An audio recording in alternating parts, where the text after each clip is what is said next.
Hi everyone and welcome to part 8 of the Devil May Cry playthrough. We are approaching the end game. So that means one more blue orb to buy from the shop. That is the last blue orb you can buy from the shop, by the way. I'm sorry, did that that text about the spirit sword say Excelsior like No. Stanley? And so what, 2 amulets combined to give you the ultimate amulet? Yeah, Virgil, as we just found out, was reduced to a emotionless husk of a demon. And so we put him out of his misery. And now we have the perfect amulet, which combine to form the one and only Sparda sword. Wow. Used by the legendary Dark Knight himself against the demon hordes when he saved the humans from their evil. Wait a minute, is that the same blade that Trish is used in Marvel vs. Capcom 3? Yeah. She also uses it when you play as her in Devil May Cry 2, which is like that one game's only true saving grace. Huh. You have to beat the game in order to unlock her though. And so how does this weapon handle in terms of gameplay? It handles exactly like Force Edge and Alistair. It's slightly more powerful, but you cannot use your Devil Trigger. This is the only mission where I showcase it, actually. Just because I prefer to just nuke everything with the Devil Trigger, because that's my preferred playstyle. Back to swimming controls now. Yeah. This is the last time, thankfully.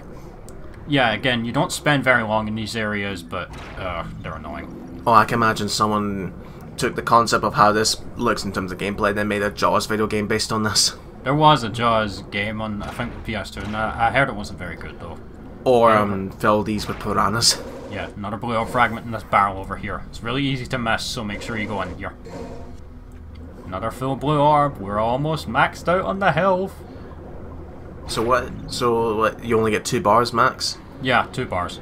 What, do you want free? Don't be greedy. Oh. Yeah, now we have to fight the Sin Scissors underwater. In first person. This area on Dante Must Die difficulty, you have like less than, I'd say, 10 seconds to defeat these things before the Devil Trigger. They Devil Trigger really quickly. And as you can see, trying to hit these things is really awkward. Well, because you've got awkward controls for first person swimming. And first person. It doesn't help that they can just phase through the walls either. Then again, the first person as a genre itself didn't really take its toll until, I'd say, when was the first Call of Duty out? 2000? The early 2000s. That's when they started to, the first person genre started to show up every time, and now it's everywhere. Yeah. Speaking of awkward controls, in the original PlayStation 2 Devil May Cry, the jump button was triangle. Yeah, just take a minute to think about that. Circle was your sword. Swim up here and stay next to this area until the water goes down. What, you have a time limit? No, there's another blue orb fragment right here. Oh, right, it's very easy to miss. You have to know it's there. So you have to activate this to activate the water and swim to the top. Yeah, because that's the only way we can progress. Now we have another plot MacGuffin to get, so we're just working our way towards it. Because there's not much left to do other than to head to the underworld itself and take out Mundus. Mundus, not Mundus. Yeah, the Baltic from the Dante's game. A philosopher's egg? No, where's the philosopher's stone? Quirrell's gonna be after you. Well, he will be, because we're actually getting a key item called that soon. Now, before you head down here, go over here. There's another blue orb fragment in this room, and it's pretty easy to miss. At the very end of this hallway. Well, aren't all the blue orb fragments almost impossible? Oh, well, easy to miss, Yeah, some of them you'll, more often than not, just find on your own, but some you have to know are there, because it is possible to go too far and miss a couple of them. Yep, wide open area with switches. I wonder who we could be fighting. Nightmare. From this fight onwards, I absolutely despise and loathe fighting Nightmare on hard and Dante Must Die. He is an absolute goddamn nightmare. Again, the switches give him physical form, and that's the only way to attack him. Is this the last time we're going to fight him? No, one more time after this. Oh, remember, rule of 3. Now, if you jump towards the core as soon as it starts flashing like that, you will take damage, so watch out for that. You have to wait a little bit beforehand. Although, there's one thing I'm going to complain is that, like, if you're going to do multiple boss fights, at least give them different strategies. Here, from what I've seen, it's just the exact same boss fight 3 times in a row. He does get new attacks.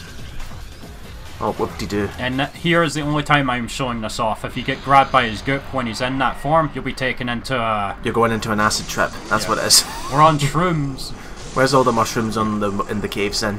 I don't know. But in the first battle with Nightmare, if you get dragged under here, you will be fighting Phantom, the spider. Here, as you can see from the red lightning and the giant bird-like shape, Griffin, we're fighting here. The third and final time you'll be fighting Nilo Angelo. Oh, do you know what I thought of? What could be visually disorientating for Dante if he was stuck in here? He had to fight his mother. Oh, or Trish. No, just his mother. Because it's very clear that for what I've seen, he clearly loved his mother. Yeah. Yeah, again, the same general strategies to defeat them here. They have much less health than when you fight them normally, but they can still fuck you up on hard and Dante must die.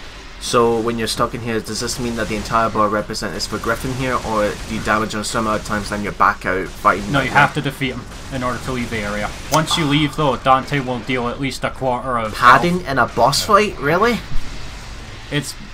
Yeah, I would say it's padding, only if you get hit by it. You can choose not to do this though, but on higher difficulties, whether or not you want to go for the extra quarter damage is entirely up to you. If you're good enough to defeat these bosses, they do have lower defense, but on hard and Dante must die, they are incredibly difficult to defeat. Now you said before this sword here doesn't allow you to go into Devil Trigger. Is that probably because they couldn't think of unique ways to implement Devil Trigger with this weapon, or did the developers just thought it was lazy? Maybe, I don't know, but all you do is increase damage with it. If you play as you can actually unlock the Sparda costume for Dante when you complete hard mode. We saw it for a couple seconds on the main menu at the start of the game. Does it give you any benefits rather than just a cosmetic change? No, it's just a costume. You can also wear that costume in Devil May Cry 4 Special Edition as Dante, and it actually does change his Devil Trigger to that of Sparda, I believe. Well, at least when you're sucked into Nightmare's acid trips, it actually takes damage from him. Yeah, once you leave, you deal a lot of damage to him. And of course, the item doesn't actually complete until we're done here. Another attack that Nightmare can do from this fight onwards, I believe, that massive bone-like structure he used to stab us earlier, he can send that out and spin it all over the place like a boomerang. And what was that, a flower we just picked up? No, an elixir. It's Double D's flower!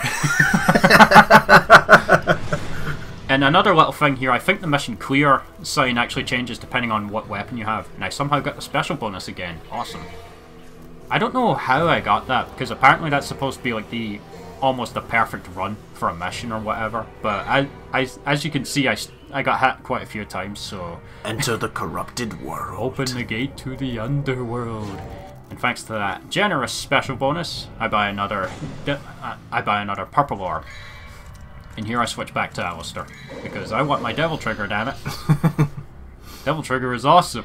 That's the one thing, that's what I love about Devil Trigger, is that it's so quick and easy to use, and it doesn't actually stop your gameplay. That's another problem with it in the Dante's game, is that Devil Trigger throws the enemies up into the air and you have to actually go up to them in that. They fixed that in the PS4 version where it was a separate option. And here I am getting all my Devil Trigger back. Why? Casually taunting the puppet. As you can see, this is pretty abusable to get all your Devil Trigger back. And I'm going to need it to get 2 more blue orb fragments. And you said they fixed this in the future. Yeah, you can only taunt a certain number of times between... There's a timed interval between instances where you get Devil Trigger back from it, and where you increase your style meter. Oh, we're back on the bridge. Aww. No, we will have to jump back across it though. Now we're back in here. No, it's like, that's like the bane of your existence. I can imagine that's the bane of your existence every time you play this. It's not... Like, say for example, some people who play Sonic 2, the biggest bane of their existence is the pit in Mystic Cave. If you fall down there, you're done. But for you, it's the bridge. Now I love how he says the doors vanish due to evil powers. Scary. Now the last 2 blue orb fragments in the game are out in this area. Is the background supposed to be wavering like this? Yeah. Because this is a like evil alternate area, version of this area. What, alternate dimensions now? Fucking hell. Well, it's the underworld. Now you can see why I went for the Devil Trigger. To get the blue orb fragment, yeah. The final blue orb fragment in the game is all the way up here. Yeah. How are you supposed to know that? I think this doesn't appear until you get that one right there as well. So with that, that is it. That is all the blue orb fragments I can possibly pick up in the game. There is one more blue orb, a full blue orb, we will get in the next and final part. But that's a different story. Philosopher's Stone. There you go. And now we're going to get attacked by Quirrell. What the hell? These are your final basic enemies. Nobodies. They look like rejected designs for the Lickers. Yeah, I can kind of see that. And no, they're not the nobodies from Kingdom Hearts. So what, are these just disembodied humans? I would say so. Their basic form of attack is they'll hop all over the place and they'll charge at you. They're the type of enemy that will try and avoid your sword strikes actively. Ow, and I see they've got a third arm on their back. So what does that do? It just grabs at you. And here is their main gimmick. When they take a certain amount of damage, they pull out a magical mask. And they mutate? They grow in size. And oh, they deal, for God's sake. And they deal more damage. By the way, that dance that he's doing, he can actually do that to you and drain your devil trigger. What? Dancing drains your devil trigger? Apparently. Okay. That's why I'm just using it right away, so he doesn't have a chance to drain it away. Because you don't want to have full devil trigger and have the fucker just drain it all away from you, which sucks. Can you imagine if the Lickers in Resident Evil got an ability like this where they're able to grow in size? Dude, they have instant kill attacks. The last thing you need is the ability to just drain your health from afar. No, not just drain your health, but just grow in size. Well, the Super Lickers later on in the game were bigger. So, yeah, the eyeballs, those are eyeballs, by the way, that are like moving around. Little objects that you're seeing rolling around, those are eyeballs, and they will explode. By the way, don't go close to these things when you defeat them, they will blow up and deal damage. Right, okay. I think I show it off just once here to prove that it will damage you. Right. Like, if you're on your last piece of health on Dante Must Die Pixel and then you stand too close to that, dead. But then again, if you die to that, you're doing something horribly, this game doesn't have an autosave function, so... no. One thing you can do is, if you press the touchpad button or the start button in the PS3 version, you can bring up an option menu. You mean PS4? No. Oh, wait, whatever. But you can, if you bring up the option menu via the button of that console's choice for whatever it is, you can save anytime you want. You will be starting from the beginning of the mission whenever you reload that file, though, so... Right. If you're going for S ranks, you gotta play through it in one sitting. Oh, it's the bridge. Are you gonna fall down for our amusement again? Hopefully not. Yeah, even with the double jump, folks, the jumping in this game sucks. Like, it's terrible. And this would not be fixed until the reboot, actually. What, that? Not even in your favourite Devil May Cry 4 that you keep on praising about? Yeah. The thing about the jump in all four of the main games is that you get a lot of height, but almost no distance. Which is kind of a problem. And the magic portal sucks you in. And where are we now? The gates of hell. We're actually going to hell. Yep, we're going to the underworld. Are we going to see Satan? No. This must be the gate of the underworld. What do you think, Sherlock? It's a big giant glowing globe of whatever magic it is. A big thingy like the other thingy. Wow, you're just risking your life. Just dive in there. That's the whole point of the mission. I see what you mean by the mission clear. Depending on what weapon you have, it gives it a slightly different graphic. Yeah, I didn't actually notice that until I was recording this playthrough. Because I noticed it with the Sparda sword and it was flaming orange. Showdown with Nightmare. I wonder what we could possibly be doing in this mission. As if it wasn't obvious enough. And I believe that's the last purple orb in the game I can afford, because unfortunately the last one is really expensive. If you lie to me, I'm gonna fucking punch you. What? You would assault me over that? And by the way, there are two... Yeah, I was shooting that to show you can't break that with bullets. And there are two frosts in this room. Is that the standard size, or is it growing in size? They don't get any bigger than this, but it doesn't change the fact that they're incredibly dangerous. Right. But that one jump attack is the one you want to watch out for. They have a bit of a start up to that where they'll like crouch down and then jump high into the air. But as long as you like charge up your basic attacks and you knock them down with the kick 13, you'll be fine. It takes a lot longer to defeat them with Alistair though, so switch to effort. Ah, the ancient devil language in Japanese. Yeah, I think that was a kanji.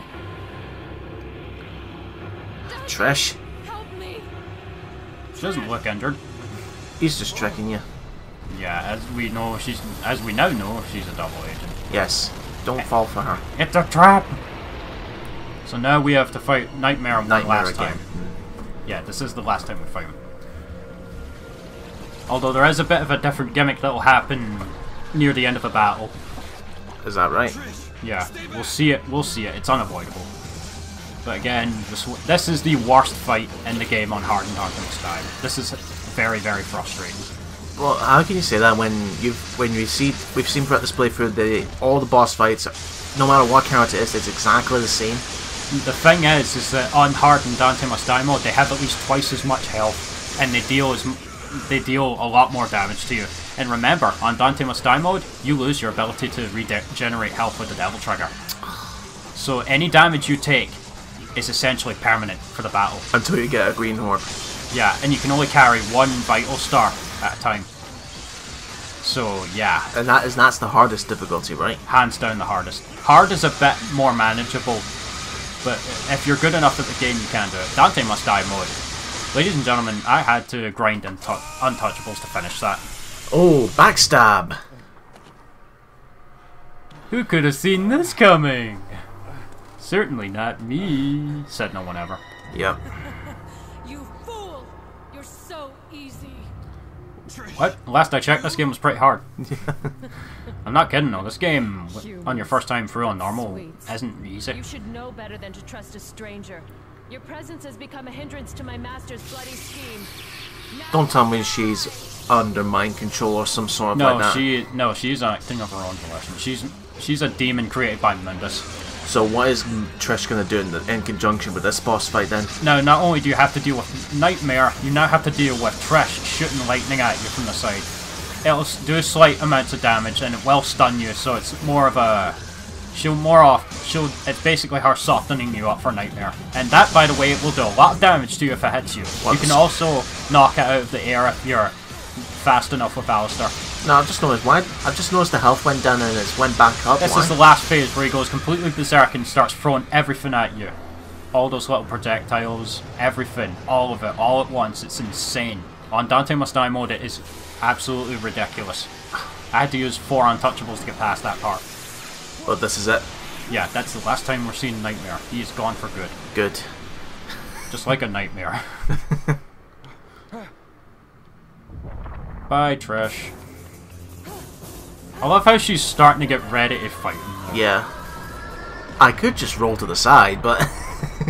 And it seems that's it. Bye, Trish. Yeah, Dante, save the life of a maybe not. woman who's trying to kill you. Oh, he's gonna fucking roast her savagely in a little bit. Did you see that there? The graphics on the floor were glitching out. That's probably because this is an early PS2 game. I love the music that plays here, by the way.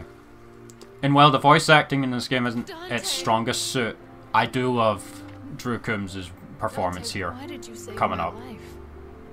Because he's just disgusted with her. Because to Dante, not only has he had to kill what's left of his brother, but he's essentially been betrayed by his mother in a way. And as you can see, he's just disgusted with her. He wants nothing more to do with her. He's done. She's not worth killing. Don't come any closer, you devil! Like, listen to the rage in his voice. You may look like my mother, but you're nowhere close to her. You have no soul. You have the face, but you'll never have her fire. Like, he is just done. Like, all that's left is killing Mundus. And this is where Trish starts to begin some redemption. Am I right? Am I right? We will see that later.